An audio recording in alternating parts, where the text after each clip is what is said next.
Hey, what is up guys? Welcome back to Too Much Tech. I've been using an iPhone for around the past like 3-ish years. I decided to basically see if I can, get rid of my Apple Watch and my iPhone and see if I could just completely switch to Android for an entire month.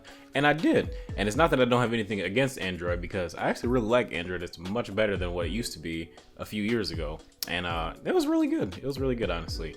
But the device of choice was the Galaxy S10e, just because it was really similar to that 5.8-inch screen size. That's kind of what drew me in from my iPhone 10 that I love so much. That also had that same screen size, and I really liked that phone. So I assumed that this phone I would like just as much. And I kind of do. So let's get into that. I got a few reasons why I do feel like the S10e is going to be worth the $750 asking price that Samsung and the carriers are asking for this device. Now, one thing I will say is that because this phone is new and they got deals on the S10 and S10 Plus, as well as the S10e, whereas if you buy one, you can get one free or heavily discounted or whatever, I highly recommend that you do one of those deals, because that just makes it even better. But despite that, the S10e is a really good device. So first thing I'm going to talk about is just kind of the build quality. The device that I picked out was just like the base model with the 6 gigs of RAM and 128 gigs of storage. I got the Prism Black version, and I really like it because this one, like, it's black, but it's got like a blue tint, I'll say.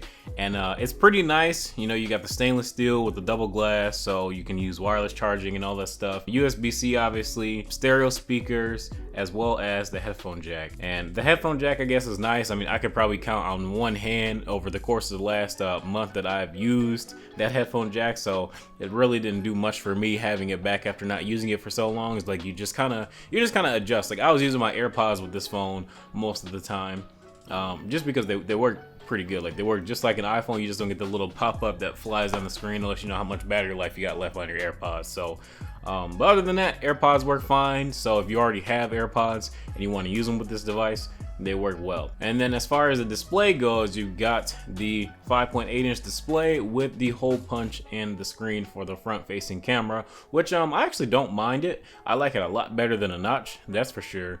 And it just seems a lot less intrusive than a notch does. And I really appreciate that, because you can use just slightly more of that screen real estate. The build quality is nice. It feels good in the hand. It's not very heavy. Pretty enjoyable phone to use, especially for my people out there that just like the smaller devices for the one-handed usability. The display on the device is also really good. I love the AMOLEDs on Samsung devices. This is definitely better than the OnePlus 6T, obviously a bit better than the S9, of course.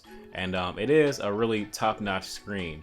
The only problem that I had with this is just the brightness in daylight. Like, it's just not overly bright, and that didn't bother me too much because I'm not really spending too much time outside. But even at max brightness, sometimes it just doesn't seem like it's bright enough. Like, it seems like it just should be a little bit brighter. As far as the performance of the phone goes, it's got literally the same specs as the S10 and S10 Plus, and just 2 gigabytes less RAM that you actually you'll never notice in day-to-day performance. Like, it's really good. It doesn't slow down at all, so you really shouldn't have any performance issues at all. You'll be fine playing your games and scrolling through the web, switching between apps and stuff like that. You really don't experience any slowdowns at all. So those stereo speakers, the stereo speakers are they're okay at best.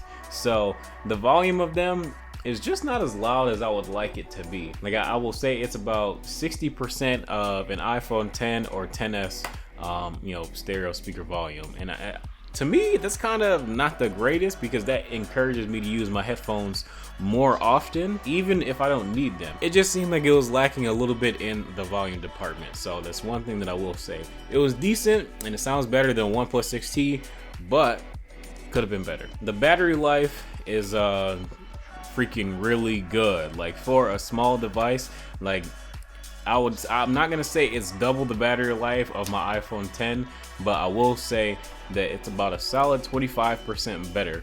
Whereas, like, around 4 or 5 o'clock, my iPhone 10 would be on 10%. This one is still at like a solid 30, 40, sometimes even 50% of you know, where that other phone was almost dead. For the most part, this phone could get me from about like 8 a.m. to about like 6 or 7 p.m. and still have about like 15 or 20% battery life left to keep me going till almost about, you know, 9:30-ish, 10 p.m. time. And that's, you know, with pretty good use, you know, listening to Spotify most of the day, watching YouTube videos most of the day, you know, taking pictures, having my brightness pretty high. So if I turn my brightness down, I probably could extend that battery life even further. Definitely really good. Like, I was getting probably a solid 4-ish hours of screen on time. Now, the one touchy area that I do want to talk about as well, obviously, is going to be the camera. So I do really like that wide angle lens. There weren't really many situations where I felt like I really needed to use it, but it is nice to have in case I want to capture something a little bit wide, like if I'm, you know, with my family and want to take a, you know, really nice group shot of them, or you know, I just want to take a picture of like a, you know, like a really big object like a car or something if I think a car is cool. But those are really the only couple times that I could kind of think of to use that wide angle lens, unless maybe you're taking like a picture of like a landscape or something. You know, that's really cool too. But it kind of just gives you options, and that's what this phone is about. It's just kind of providing you different options and shooting modes and things like that, because the software in the camera is also really good. But the main shooter though is the one that I had a couple gripes with. So it is probably, you know, one of the better cameras on Android. I'm not gonna say best, because it's not even close. Like, that's just S10 Pixel. Like, no, just no. You don't get better than the Pixel. Like, if you want the best camera, you buy a Pixel, obviously. So this camera is decent. I will give it like maybe a 7 out of 10. And the reason why I knock it so harshly, like those 3 points, is because of consistency. Like, if I give this a 7 out of 10, I'll give any iPhone, like iPhone XR, iPhone XS, XS Max, I'll give those an 8.5 out of 10.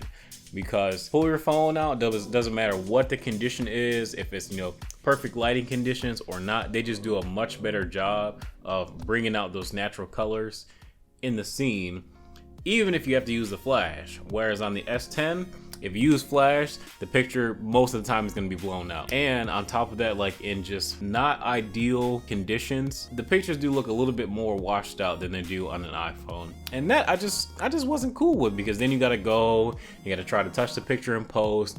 And it's not that I don't do that with other smartphones, but you know, it just seems like it's a little bit more necessary on the S10 line. Now the video, on the other hand, is really good. They have that super steady mode for 1080p shots, and you really you'll never need to use a phone gimbal. You know, just, you know, pan kind of smoothly, and you can really get it to look like you're using a gimbal, but you're not. You're just handheld using your phone, and it's just a lot easier. That's really freaking dope. Like, I like it a lot. 4K, the 4K 60 is obviously really beautiful.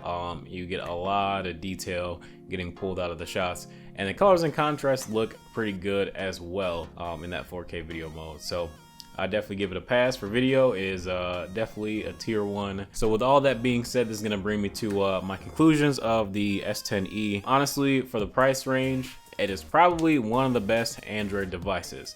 And for the size, it is also one of the best Android devices as well. So if you're looking for an Android phone that's really good with one-handed usability, and on top of that, you don't want to spend, you know, a whole grand on a phone, you know, this is probably one of the best bets. I really can't think of anything else that would be a better alternative to this in the Android world, that also would not either compromise on battery, compromise on screen quality, compromise on storage, compromise on performance. Literally, like, there's not many compromises with this, you know, phone, other than the couple caveats that I mentioned about the speaker and sometimes the camera performance. But other than that, this is a really good phone for the price. If you catch it on sale, it'll be even better. Thank you guys so much for coming to check out this video and tuning in to the channel. Be sure to drop a like and subscribe if you guys are new. Be sure to check out all my socials as well, like my Instagram and my Twitter. And yeah, I'll see you guys in the next video. Drop a comment if you guys have any questions about the S10e. And yeah, I'll see you guys in the next one. Peace.